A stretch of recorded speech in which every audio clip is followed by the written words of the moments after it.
So let's talk about Bryan Kohberger, shall we, for one moment? Now, in this video, I'm going to share some of my own personal thoughts regarding this individual, but more importantly, a little bit more focus on the crime itself. I've been taking a look at this for some time now regarding the evidence that's come out, the probable cause affidavit, and also what we knew about Bryan Kohberger before that document was released. Now, upon the initial arrest of Bryan Kohberger, it was fairly evident early on that we were looking at a highly intelligent individual here, a PhD student, someone who had even studied criminology.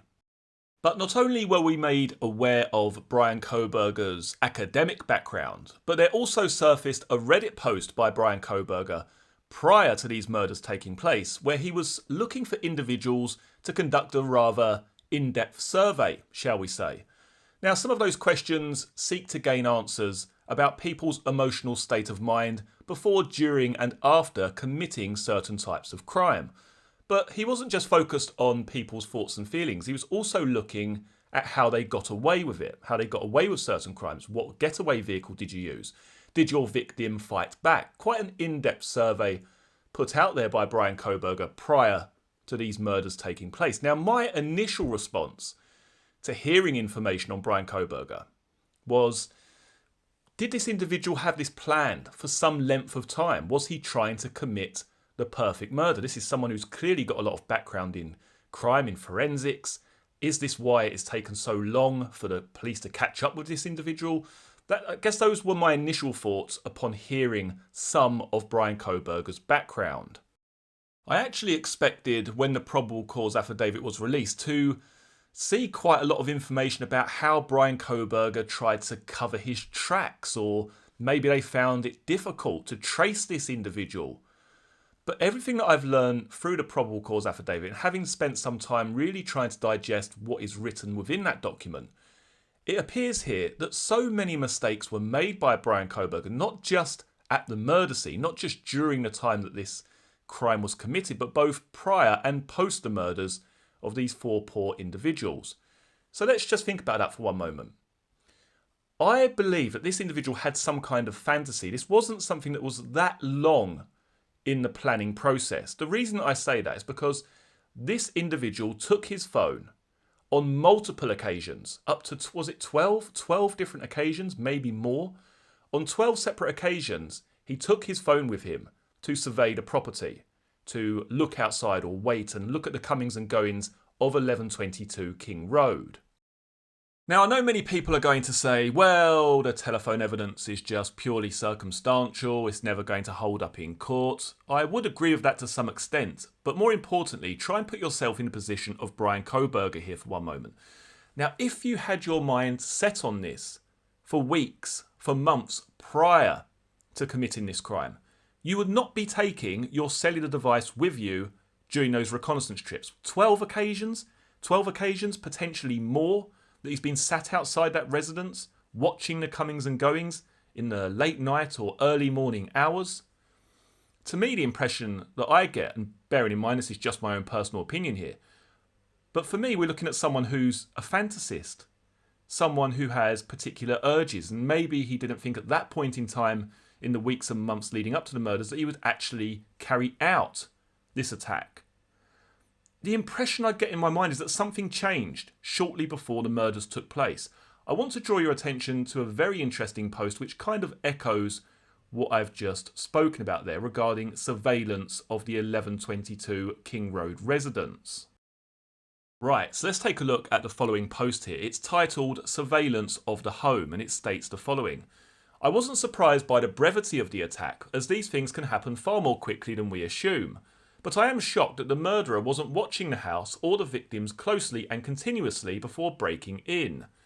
He was at home until 2:42 a.m, drove over and passed by the house in his car a few times before parking a little over half an hour later and immediately going inside the house. Even if he parked and did surveillance on foot between 3:30 and 4 a.m, he had to have gotten back in his car several times and parked again each time, which is inconvenient and likely to draw attention. Right, so let's just stop here and talk about this opening paragraph here. That's very interesting. This is something that stuck out in my mind. Why did he leave his house at 2:42 a.m? To me, That makes no logical sense whatsoever. If you've been planning this in the days and weeks leading up to the event, shall we say, then you're going to want to be there before these individuals come home, surely, because you're going to want to know who is there, who they're with. You know, is there 4 girls? Is there 2 girls? Is there 1 girl? Is there 3 girls and 4 guys? You know, you're going to want to know what you're facing, particularly when you go in there in the dark. So to me, the fact that Bryan Kohberger leaves his property at 2:42 is a little bit odd, to say the least, particularly if this is some, perfect crime scenario or something that's been pre-planned for weeks or months in advance. Right, so let's continue on with the article here. It seems more likely he did most, if not all, of the surveillance from his car, which provided a more limited view of what was going on inside. Since he didn't watch the house closely or continuously before the attack, he couldn't have known who was there, where they were, or what they were doing. Right, let's just cut in here. Exactly what I've just said. By turning up so late, he can't be sure who's in the property, where they are, what they're doing, as mentioned here in this very post. Why would you leave your property at 2:42? It's almost as if something snapped, something's happened with Bryan Kohberger that he's thought, okay, I'm doing this tonight, I'm going now. This has to be done now, this has to be done tonight. I can't foresee him thinking the night before, oh, okay, I'm going to do this the following evening, because nothing makes sense. The way he's driving his car around, not knowing where certain roads are, having to do 3-point turns and parking his car and then moving off again and then speeding off, after the crime's committed. There's no congruency here in terms of a plan. It seems like everything's been thrown together at the last minute, and it's almost like, right, okay, I'm going to take this and I'm going to go there and I'm going to do it now. That's how it seems in my mind. And bearing in mind, as I say always, that's just my own personal opinion. Right, let's continue on with the post here. At the most, he may have seen the lights go out, but at least one victim was fully awake and getting a delivery just minutes before he entered. If he was aware of this, it tells us a lot about the mentality of the attack, as it would mean a lot more chaos and potential risk. If he wasn't aware of it, it means he wasn't watching that closely, which is interesting too, and tells us about his mindset. Right, let's cut in again here. Now this is a very interesting point. Now, was Bryan Kohberger watching the property when that kitchen light turns on? Because we know that the DoorDash bag concerning Zaina, which she got a delivery at 4 a.m, but the DoorDash bag is actually found in the kitchen. So you would imagine that light comes on in the kitchen. Was Bryan Kohberger there at that point? Did he see that light come on? Did he see that light go off? Very, very interesting point, I believe this is, because he's talking about here, well, if he sees that light come on and go off, then he knows that someone's awake, yet he still proceeds with the attack. Nothing stops him from going into that property. Bearing in mind, he can't be sure who's in there. He can't be sure where they are, what they're doing, how many people are in the house. Are they awake? Are they asleep? But nothing seems to deter this individual from carrying out his plan of action. And I say plan very loosely because I don't think there is one. I think he maybe became fixated on this property or the individuals who resided there. But I just don't get the feeling, I really don't get the feeling that a couple of days earlier he was thinking, right, on this evening, I'm going to commit this crime. I just have this vision that something snapped, something changed within Bryan Kohberger on maybe even the evening of the murders, because nothing seems to make sense. It's all very disjointed. For someone who has spent 12 separate occasions, potentially even more, looking at this property, watching the comings and goings, surely he would know, okay, I need to be there at a certain time to make sure who is going to be in there and know exactly what I'm going to be facing in the dark. But that's not what happened. We know that because of what we just read. Anyway, let's continue on with this post here. Okay, he couldn't have seen much on the top floor, so he was likely surprised to find 2 girls in the same bed. For all he knew, there could have been a man staying in one of those rooms or another variable based on how limited his surveillance looks to have been. This didn't deter him when he found a man on the 2nd floor, so maybe he was prepared to deal with that upstairs, or he did somehow know the girls were alone. Again, this all comes back again to this idea of a lack of preparation, a lack of a plan in place. Okay, let's continue on with the post here. The PCA didn't mention the killer's known whereabouts in the hours before 2:42 when he left home. Either they have evidence he was in Pullman up until then, or his phone was off for a period earlier that night. But if the latter was true, I'd think they would have put that in the PCA, given they reported him doing that the next night. Even if he did watch the house sometime before 2:42 or stalked some of the victims home, he left a large window of time open between at least 2:30 and 3:30 when other people could have come to the house or the victims could have left to go somewhere else. They had all been partying after all, and plans can change during those hours. He apparently surveilled the house dating back to August, but aside from giving him an understanding of the house itself and who lived or hung out there, it's hard to imagine the victims showed enough of a consistent pattern that he could predict their activity on a weekend night. This raises questions as to whether one particular victim was targeted or if he chose the house first and victims later. Interestingly, his departure from Pullman seems to coincide with the girls on the top floor winding down for bed. Was that a coincidence? Or if one of them was the main target, did he somehow know they were going to bed and base his arrival around that? The author of this post then goes on to state the following. Normally, I shy away from these kind of speculative theories, but I'd be curious if he had a camera hidden in the area so he could watch the house remotely. He comes across like a methodical person who studied serial killers with the intention of committing the perfect crime. From what's available right now, it looks like he did barely any surveillance before committing a brazen multi-murder in a house filled with cell phone users. So it's not too wild to think he may have been aided by his own technology somehow. Right, okay, so I think this goes back again to the affidavit where it mentions that Bryan Kohberger studied cloud-based forensics. Now, are we reading a little bit too much into that? Now, he mentions also that he had the intention of committing the perfect crime. I'm not sure I buy into that. I don't think this was someone who was trying to be meticulous, who had all of his bases covered, because there's just so many mistakes here. We'll get onto the actual crime in a moment, because that's also quite interesting. But the events surrounding the crime, they don't tell me that this was someone who wanted to commit something in a perfect manner, because there's far too many mistakes. There's far too many oversights here for this to be some long drawn out planning process. But what I think could lend some credibility to this is the fact that he is potentially, and I say that word, potentially, he's potentially been there on at least 12 occasions watching the house. Now, was that something that gave him some kind of kick? Watching these girls from the bushes, but watching these girls from the trees, from the tree line, from his car, being able to see them, but them not being able to see him. Was that something that he got off on? I mean, that would make a lot of sense in terms of hooking up a camera somewhere and watching the comings and goings. You know, I can see you, but you can't see me, that kind of thing.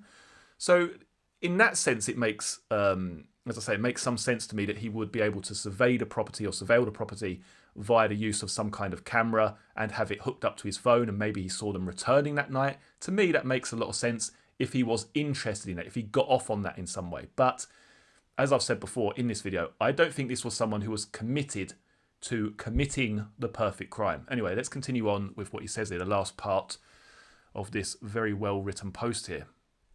The alternative, which might well be the truth, is that he was audacious enough to storm the house despite a lot of unknowns, possibly while knowing some of the people were awake or only recently in bed. There's also a very well written response to that particular post, which I'll just read for you very briefly, and it states the following. The whole thing seems illogical, unplanned and overly passionate. I'm struggling to believe that he did true reconnaissance, took notes of patterns of behaviour, mapped out timelines of coming and going, etc., with the goal of the perfect crime. Exactly what I've stated in this video. Far too many holes, far too many mistakes, both pre and post the murders of these four individuals. It's all very chaotic, very fast, very chaotic, and that's how his mind was working at that particular time. It's not methodical, it's not some sort of slow drawn out process, it's not very well thought through, and you can say that simply because he wasn't there when they returned home. He didn't even know what he was facing, most likely, when he walked through the door that night. Anyway, they continue on with the following here. I don't buy into the theory that he wanted to try his hand at killing someone and decided on this house. I believe he was stalking one or more of the roommates and went for it that night. He definitely didn't factor in the two who survived, one of which saw him. Just from a practical perspective, there are a lot of easier ways to get away with murder. If you watch or listen to true crime, there are so many unsolved. This was high risk, high stakes, high visibility, high body count, used his own car, no alibi, etc. Again here, I can't, just that last part there just resonates with me so much. High risk, high stakes, high visibility, high body count, used his own car, no alibi. I mean, that is just this case in a nutshell. After reading the affidavit and looking at what has transpired, this was someone who was just going for it that night. But what happened to make him act, to take action on that particular evening? Something, I don't know, just get the feeling something happened. Maybe in his own mind, maybe just the urge became too much and he decided that tonight was the night he was just going to do it. Or did something happen? I mean, we're told so many times that there's no connection here between the victims and the suspect. There's no connection.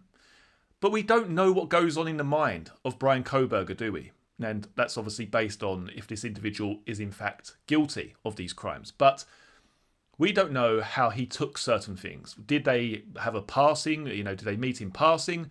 I think also something that I should mention, which is a video which was created by the YouTube channel Analysis of a Crime with CD, ex-law enforcement. He made a very, very valid point in a recent video. A cab driver came forward shortly after these murders were committed, and he said that that area was known for drug dealing.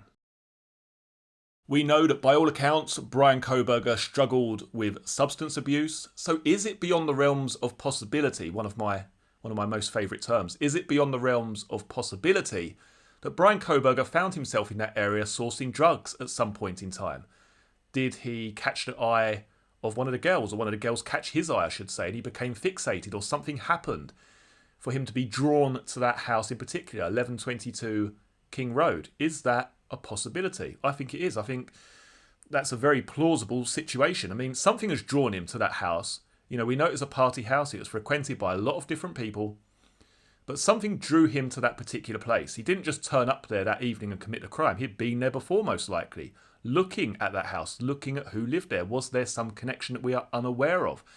Did the individuals of that house not even know there was a connection between themselves and Bryan Kohberger? As I say, we don't know how Bryan Kohberger would perceive certain things. Did he feel put down or ashamed in some sort of way? Was he rejected in some kind of way? We just don't know, do we? We have absolutely no idea what took place in the mind of that individual.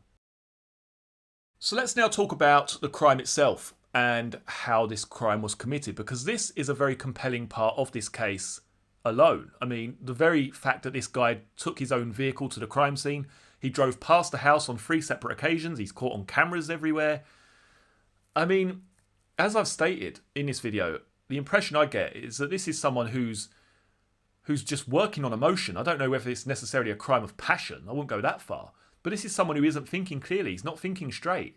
He's not taking the necessary precautions in order to get away with such a crime. He's just not thinking clearly. During this time period, he's driving past the house on 3 occasions where he could be seen by somebody. He then misses the turning and has to do a 3-point turn. I think the channel Unmasked True Crime, shout out to them. Vanessa, I believe it is, at that channel. She put it best in one of her recent videos where she said there's a massive difference between book smart and street smart. And I think that goes to show in this particular case. This person was circling the house or driving past the house on 3 separate occasions. A neighbour could have seen that car. A passing person, maybe walking, or someone who was drunk may have seen that car, whatever. But the fact that he's had to drive past it 3 separate occasions, he's missed a turn, he's done a 3-point turn, then he's parked up somewhere, maybe waited and got out and then entered the property. It's all very slapdash, all very haphazard. It's like he's just running on emotion here. And as I said, not necessarily a crime of passion, but someone who's maybe hateful or someone who's just literally thinking with their emotions. They're not thinking with any sort of common sense here. They're not thinking with any sort of rationality. They're just running on pure emotion. Then we move on to the suspect actually entering the property. Now, this person isn't just going into that property in the dark in terms of the lights being off, but he's going in there not knowing exactly what he's going to find. He's there to maybe target 1 or 2 individuals, but he encounters far more than that. Now, a lot of people will simply say, well, what an idiot, he left a knife sheath on the bed, it's got his DNA on it, what an idiot, God, what a prat he is, blah, blah, blah. But the thing is, psychologically, you don't really know how you're going to respond to this type of situation until you actually experience it. And I think that's shown throughout this particular case, the way in which this crime was actually committed. The fact he's left this knife sheath behind. The fact that he's walked past an individual, Dylan Mortensen, he's actually walked past her and walked straight out the door. He's probably in a complete haze, a complete fog, just running on pure adrenaline at that point.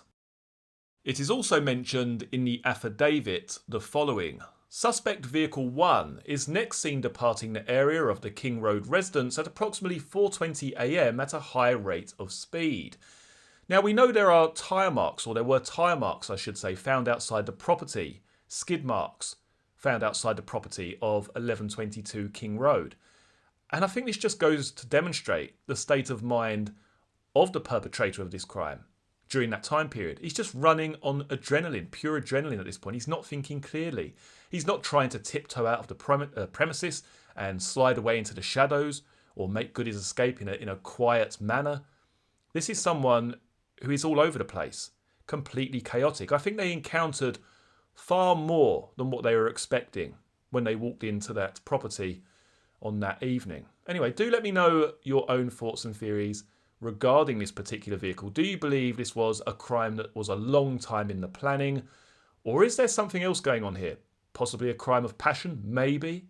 Possibly someone who felt hateful to one of the individuals in that premises. I don't know. Do let me know your own thoughts and theories, as I say, in the comments section below. And if you have enjoyed this content, please do take the time to give this video a thumbs up and subscribe to the channel for more content like this. Many thanks for joining me today for this video.